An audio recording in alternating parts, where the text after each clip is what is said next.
Bienvenidos a una nueva edición de nuestro programa que ya hay mucha gente cuando nos vemos por la calle o en cualquier evento, pues ya incluso me lo comentan, ¿no? De que, oye, que estamos siguiendo los programas que estáis grabando en la Cámara de Comercio. Esa es la intención, que cada vez pues más gente nos siga y porque como nuestro afán con todo esto es educarnos o aprender en muchas áreas, pues que vayamos teniendo ese bagaje de información, ¿no? De que muchas veces nos viene muy bien saber de muchos temas que tal vez están desconocidos. Hoy tenemos con nosotros aquí un invitado bastante, me gustó, antes de empezar el programa, me gustó un poco su presentación del conocimiento que tiene y todo eso. Tenemos con nosotros a Diego Flores.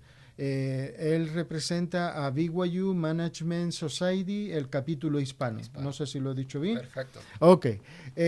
Pero además, en su background, pues es doctor en psicología, especializado sobre todo en todo el efecto que muchas veces se produce, ¿no? Las cosas que van pasando en nuestras vidas a nivel económico, a nivel de negocios. ¿Es verdad, Diego? Y psicológico. Y psicológico. Bienvenido al programa. ¿Qué Muchas tal? gracias por invitarme, Juan. Es un En- placer estar aquí en la Cámara Hispana Ujú. de Comercio. Cámara de Comercio Hispana de Utah. Eso somos nosotros. Pues cuéntanos un poco, ¿qué es BYU Management Society, el capítulo hispano? ¿En qué forma funciona? ¿Cómo llega a la comunidad, etcétera? Sí, el capítulo hispano del BYU Management Society, la Sociedad de Administración, Ujú. está adscrita a la Universidad Brigham Young y funcionamos bajo su paraguas. Entonces, el propósito del capítulo hispano es promover, por ejemplo, la ética en los negocios, Ajá. promover las relaciones, ¿no es cierto?, comerciales entre los miembros y no miembros del capítulo, como por ejemplo nuestra visita aquí contigo, Juan, Ujú. es un privilegio y tenemos la oportunidad de interactuar y de estrechar los lazos Ajá. entre BYU Management Society y La la cámara. Cámara de Comercio. Entonces, ese es uno de los objetivos, es promover la ética en los negocios, promover los negocios, adicionalmente prestar servicio en la comunidad y organizamos eventos que se han venido a menos, obviamente, por el asunto de la pandemia. Ajá. El capítulo no solamente sus actividades no solamente se realizan a nivel del capítulo hispano, sino también de otros capítulos que están tanto en el estado de Utah como también en otros países inclusive. Ajá.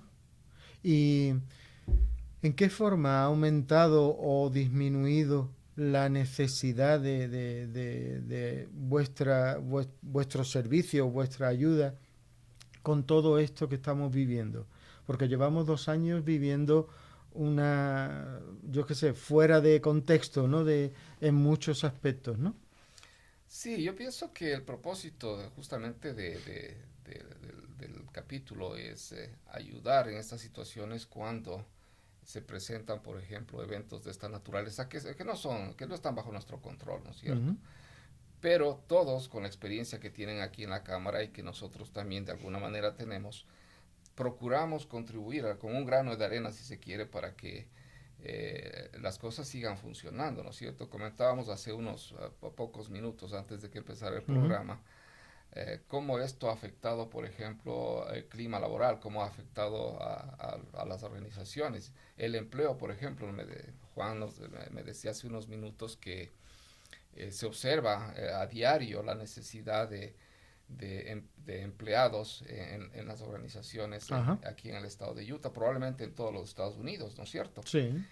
Y esto se debe a que la pandemia, por ejemplo, ha afectado, ha incidido en la estructura familiar. Los padres que ahora tienen que dedicar más tiempo a sus hijos, tienen que dedicar mucho más tiempo a las actividades que antes se hacían de una manera, por decirlo así, tercerizada. Sí. Ahora la tienen que hacer ellos en casa o la tuvieron que hacer ahora las cosas como que se van ya normalizando. Ajá. Pero esto ha cambiado realmente la estructura, la forma en que las familias trabajan inclusive, y obviamente ha afectado a la sociedad. Claro. ¿En qué manera piensas que ha afectado psicológicamente? Eh, mm, ¿Piensas que los niveles de ansiedad, de estrés han aumentado? Sí, es evidente que los niveles Ujú. de ansiedad, de depresión han aumentado, ¿no es cierto? El estrés es evidente. Cuando yo tenía que hacer ciertas actividades, ahora tengo que acumular otras actividades en mi itinerario para poder alcanzar hacer todas las cosas. Lo mismo les pasa a los restaurantes. No hace mucho estuve yo frente a un restaurante de aquí de la localidad, una cadena, y no lo habían abierto porque no había empleados que pudieran atender al público en ese momento. Ajá. Entonces, y esto que es evidente en una cadena enorme de negocios aquí en el estado y en los Estados Unidos, obviamente afecta también a otras A organizaciones. cualquiera otra, lógicamente. Y es verdad, eso lo estamos viviendo, pero ya a nivel de, ya más personal, yo, por lo menos por lo que hablo, por lo que escucho, etcétera, de muchas personas, de muchas fuentes, ha contribuido a que los niveles de tensión en las familias también se disparen.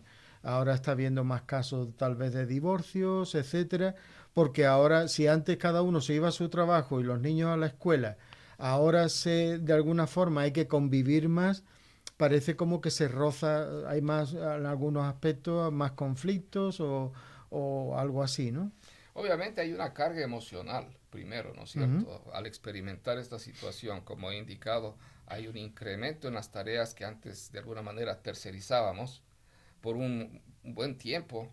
Por ejemplo, no accedíamos, por ejemplo, a los restaurantes, que ahora ya es más normal, Sí, pero no accedimos a los restaurantes y teníamos que obviamente cocinar en casa. Todo el proceso, por ejemplo, de la limpieza de los alimentos, de los empaques, etcétera.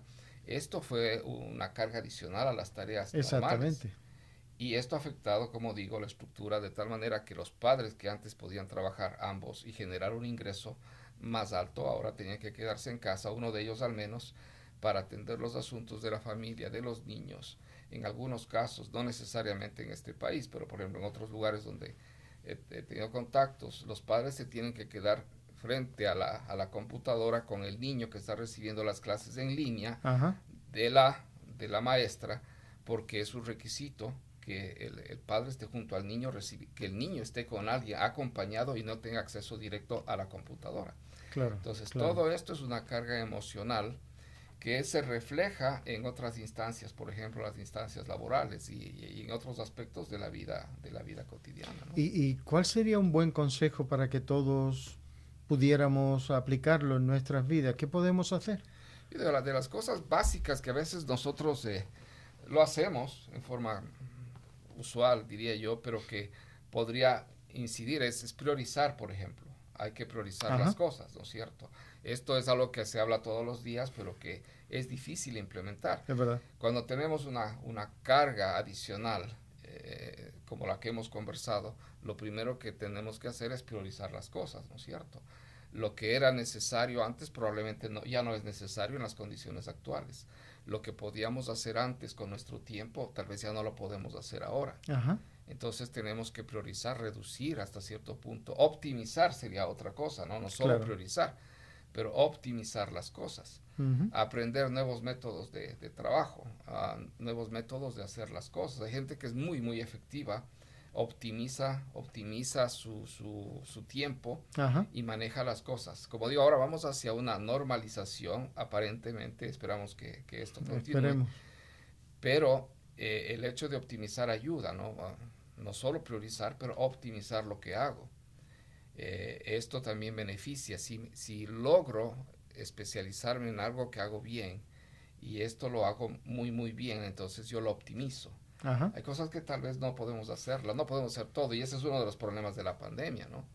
Padres, por ejemplo, que se acostumbraron a comprar fuera, por decir, sí, los alimentos, iban a restaurantes, no pudieron hacerlo por un tiempo, pero tuvieron ahora que hacerlo en casa. claro. Y esto se complica porque pues yo no tengo esa especialización, tal vez no me gusta, no soy Claro, muy rápido. no, a lo mejor antes era más fácil decir, ¿qué pedimos? ¿Pizza o hamburguesa o cualquier otra comida? Y entonces, claro, ahora no, ahora primero tienes que tener el tiempo para ir a comprarla y traerla a casa, pero además prepararla y que todo, y obviamente pues dejar todo limpio después.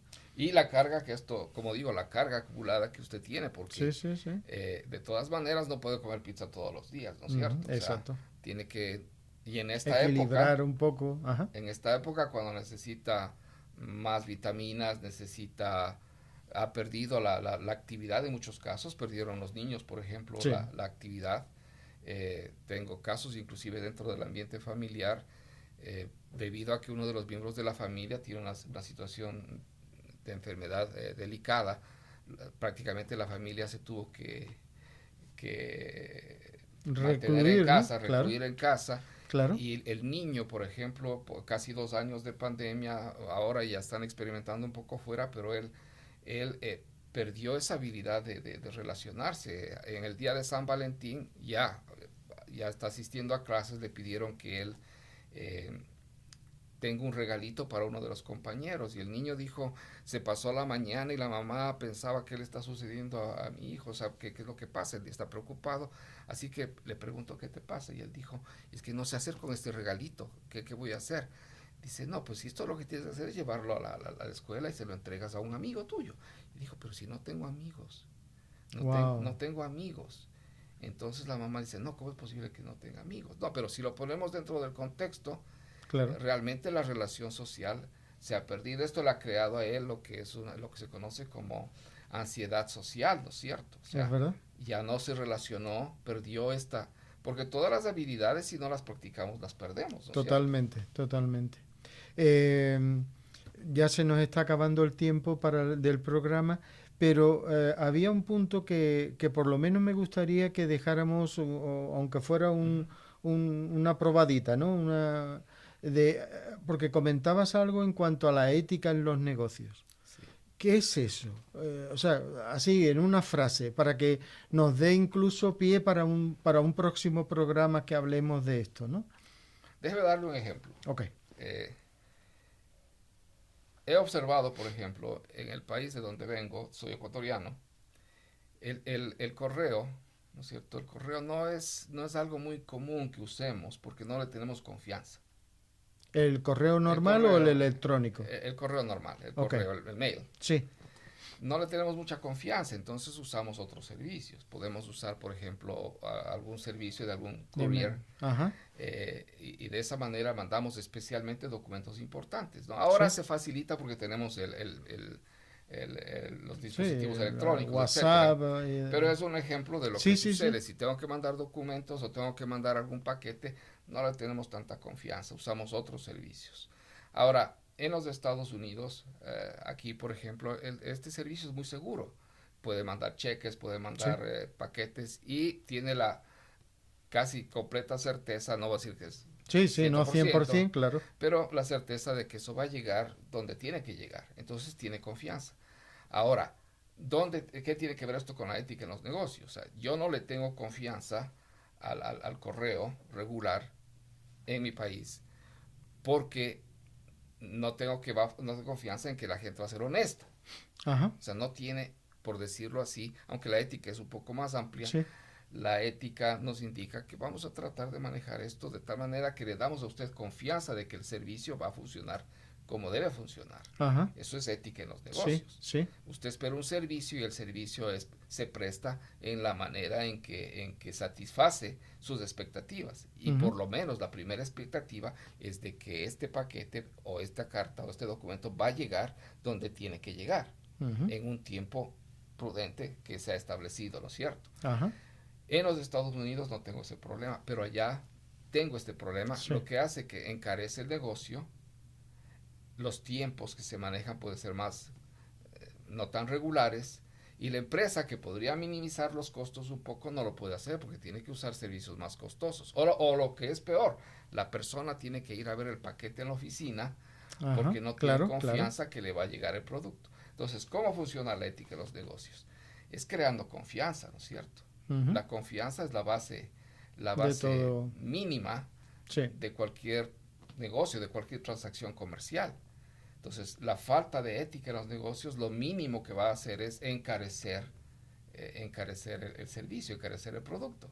Y de alguna manera el garantizar la satisfacción del cliente ayuda a que se fidelice ese cliente.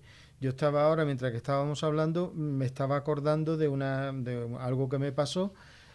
Invité a nuestra familia, tenemos 3 hijos, 6 nietos, etcétera, y bueno, pues fuimos un día y bueno, ¿qué se os apetece? Comida china. Y nos fuimos a un restaurante chino. Bueno, nos trajeron lo que habíamos pedido, pero había un plato que a ninguno nos gustaba, lo notábamos y entonces pues ya aviso a la camarera y le digo, oye, por favor, es que este plato no nos gusta, no me acuerdo qué le pasaba exactamente, pero que no estaba comestible, podríamos decir.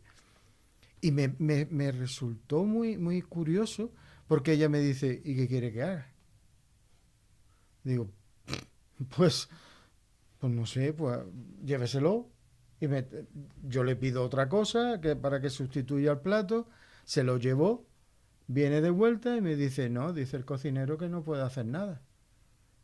Digo, ok, pues déjelo ahí. Y ya no hemos vuelto a ir a ese restaurante nunca más, obviamente. Claro. Entonces es un poco eso, ¿no? No solamente la ética, sino también el buscar la satisfacción del cliente, porque todo lo demás estaba muy bien. Y seguramente pues hubiéramos vuelto a ir cualquier otro día, o con mi esposa, o con quien fuera, ¿no? Pero ese punto ha hecho la diferencia para que yo no vuelva a ir a ese restaurante, ¿no? Pues creo que algo así puede ser muy, muy parecido en muchos aspectos, ¿no? En el manejo, por ejemplo, de la calidad, ¿no es cierto? Una de las cosas importantes es que cuando esto sucede, porque no es extraño que estas cuestiones sucedan, o sea, el servicio tendemos a que el servicio sea lo mejor posible, pero nunca va a ser 100% exacto. Indudable. Porque no es posible.